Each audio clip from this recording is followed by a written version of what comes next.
Alright, we're back. The quesadillas are just about done, as you can see.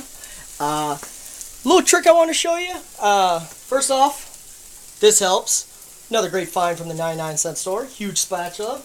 What I like to do, get it cook a little faster. The spatula above it, perfect fit. Grab yourself a plate.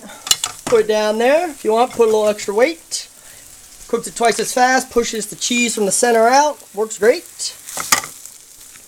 Put that off to the side. As you can see, I added some extra chicken and stuff in there just to cook. Put it on top of it. It's nice and brown on both sides. Take the plate. Let me move this one that's already done. And then simply take out, put, of course, decoration.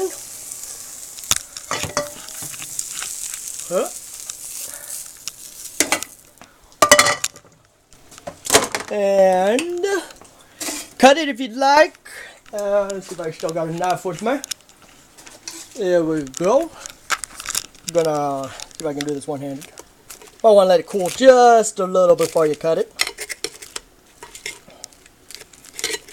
Alright, well, that's hard to cut. You know how to cut. So, I like to, use maybe a little sour cream. This is actually Mexican sour cream in a squeeze bottle. Put that on there. Whatever type of hot sauce. I got this stuff at Aldi's. Just trying it out, something different. Another good thing, if you happen to have one of these, if you make extra, great. You can just slide it in there, leftovers, whatever. Good to go. Also, you can, take a lunch, put a little Scotch tape over it. You got yourself a lunch already. Speaking of which, I forgot to mention, this is a great freezer thing. You just chop twice as much as you want. Keep the tomatoes separate.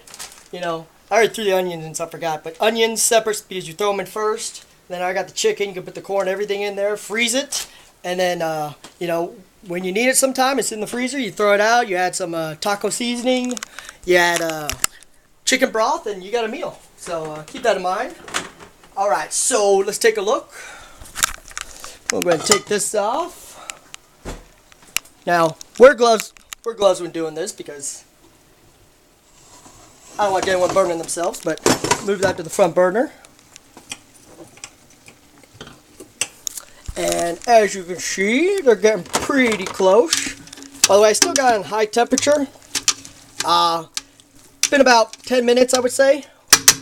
This one, since it's on the back, the onions aren't quite done as much, so I'm just going to let that one go in a little bit more before I add the tomatoes. So, just a recap, we got, onions, jalapenos, bell peppers, and that's it so far. Now, either way you can really do this. This is when I like to add the chicken. It just helps the flavor, the onions and everything, just combines. But put the chicken later. You can even put it in when it's, especially if it's pre-cooked. Put it in after you put all the sauce in. It really doesn't matter.